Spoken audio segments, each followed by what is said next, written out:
परिवार में नकारात्मकता हो, घर में कलह हो रही हो, गृह युद्ध जैसी परिस्थिति बन रही हो, तो अध्यात्म के रास्ते पर कैसे आगे बढ़े?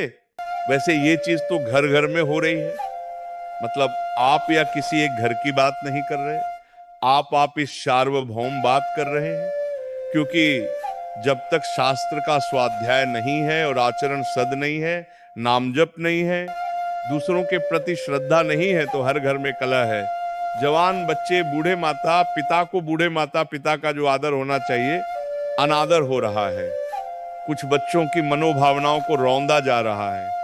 माता पिता के द्वारा पिता भी ऐसे हैं जो पोषण करने वाली भृतियों में शोषण कर रहे हैं। तो कई जगह घूम करके अगर बुद्धि को देखा जाए तो धर्म विरुद्ध आचरणों के कारण हर घर में कलह हो रही है। कोई बिरला ऐसा घर होगा जिसमें प्रियता हो, पति पत्नी में प्रीता, पिता पुत्र में प्रीता, भाई भाई में प्रीता। कलह की प्रधानता होने के कारण यह सब अशांति में बदल रहा है। क्यों कलह क्यों होता है? क्योंकि अपनी मान्यता के अनुसार अपने को सुख भोगना है। जहां हमको अपने सुख में बाधा पड़ेगी वही कलह हो जाएगा। तो हमें लगता है कि जहां कलह हो वहां अपने को शांत करना सीखे, उनको शांत करने का उपाय करेगा तो क्रोध बढ़ जाएगा और कलह और बढ़ जाएगी। अगर हम अपने को शांत करना सीख ले तो शायद हम कल से बच जाएं। कल को तो नहीं हटा सकते क्योंकि बुद्धि अशुद्ध हो रही है। देखो, कई बार प्रार्थना की है कि जो हमारे नवीन भाई बहन गंदे आचरणों में उतर रहे हैं, ये सदगृहस्थ नहीं बन पाएंगे। इसलिए नहीं बन पाएंगे कि हमारी जैसे वृत्ति होती है वैसे ही हमारी वृत्ति पुष्ट भी होती है। जैसे हम आज से शुरू किया 10 बार नाम जप करना, कल करेंगे 12 बार, 15 बार, 18 बार। हम 2-4 महीने जप पे, तो अब बिना जप के हमको अच्छा नहीं लगेगा, लगे ना। ऐसे हमने आज बॉयफ्रेंड बनाया, फिर उसको बॉयफ्रेंड बनाया, फिर उसको बनाया, गर्लफ्रेंड बनाया, ब्रेकअप किया, ऐसा ऐसा हमारी वृत्ति वो पुष्ट हो रही है ना अनजाने में। वो वृत्ति जब हम गृहस्थ में जाएंगे तो पुष्ट वृत्ति है। अब हमें चैन नहीं पड़ेगी। क्या वो गृहस्थी कलहयुक्त होगी या शांतियुक्त? विचार करके देखिए, कलहयुक्त होगी ना। हाँ, अब हमारी मांगें बढ़ गई, हमारी वासनाएं बढ़ गई, हमारी प्रियता एक जगह रही नहीं, तो कलह तो होगा ही, अशांति तो होगी। अब नए बच्चे हैं, अब उनको अर्थ चाहिए, पिता की इतनी सामर्थ्य नहीं है, फिर वो गलत मार्गों में उतर जाएंगे क्योंकि उनको नशा चाहिए, उनको वे विचार चाहिए, उनको ये दिखाना है कि हम तुमसे कम नहीं है। हम भी किसी, बस ये सब जो बाहरी मान्यताएं हैं, ये हर घर में कलह हो रही। हर घर में कोई वही वाकाया है जो थोड़ा धर्म से चलता है, नाम जप करता है और संतों का सत्संग सुनता है, स्वाध्याय करता है, वही बच सकता है। नहीं, हम हर हर घर का मतलब यहां भी, हर घर में कलह हो रही, यहां भी कलह हो रही, मन घसीट रहा है भोगों की तरफ, इधर उधर उधर। कितनी अशांति पैदा की यार। देखो आप, मतलब आप विवेकवान हैं, बुद्धिमान हैं, तो आप अंदर विचार करके देखिए क्या शांत है। क्या इस घर में कलह नहीं हो रही है? क्या कलह शून्य हो गया है? अगर क्लेश शून्य हो गया तो आनंद में मगन हो जाना चाहिए।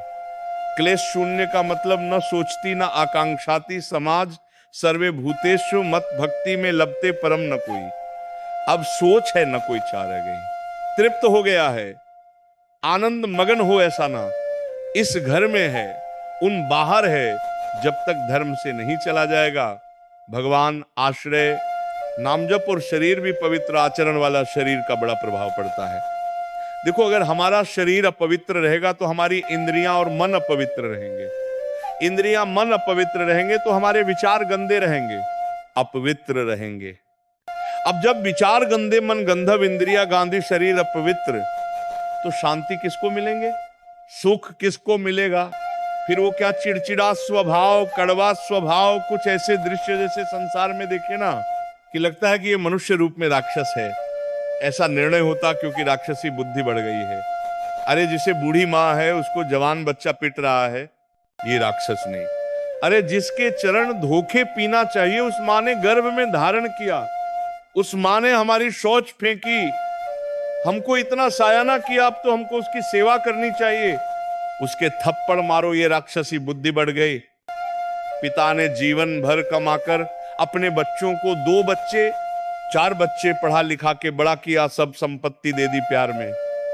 वो पिता के विपरीत हो गए। बहुत तरह की ऐसी मनोवृत्तियां हैं जो हमारे हृदय को जलाते हैं, और बाहर इसीलिए हम सबसे करते प्रार्थना करते हैं कि अगर आप नाम जपना शुरू करें, अपने छोटे छोटे बच्चों को एक माला ही सही, 5 मिनट ही सही राधा राधा नाम सुनाएं और उनको अच्छे आचरण की शिक्षा दें, तो आगे चलकर वो अच्छे गृहस्थ बन जाएंगे। अगर जिन बच्चों को शिक्षा नहीं दी जाती है, वही बच्चे उद्दंडता में फंस जाते हैं।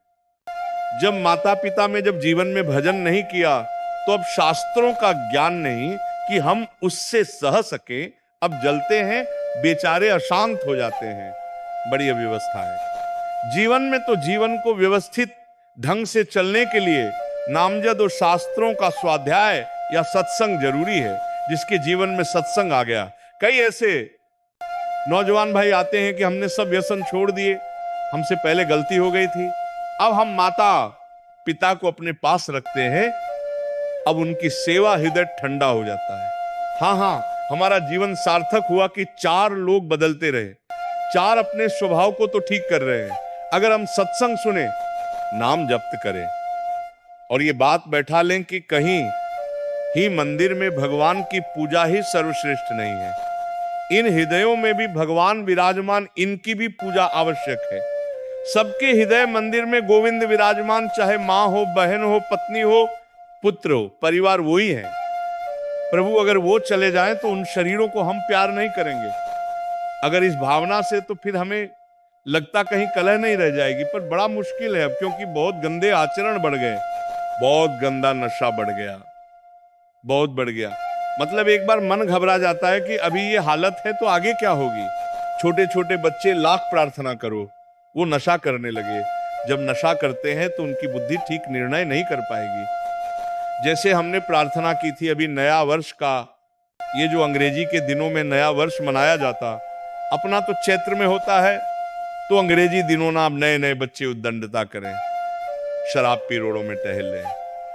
उद्दंड ये कोई उत्सव है, हमने कहा था भाई। उत्सव का मतलब है 220 लोग बैठो, नाम कीर्तन करो और सुंदर सुंदर पकवान बनाओ, भोग लगाओ, अपने पाओ, 4 लोगों को पवाओ। कोई भी उत्सव करो, हम कह रहे किसी भी बहाने से उत्सव करो, नाम जप करो, ठाकुर शिवाग विराजमान है, भोग लगाओ, सबको पवाओ, तो तुम्हारा बुद्धि शुद्ध होगी, तुम्हारा जीवन सुना। ये क्या है राक्षसी?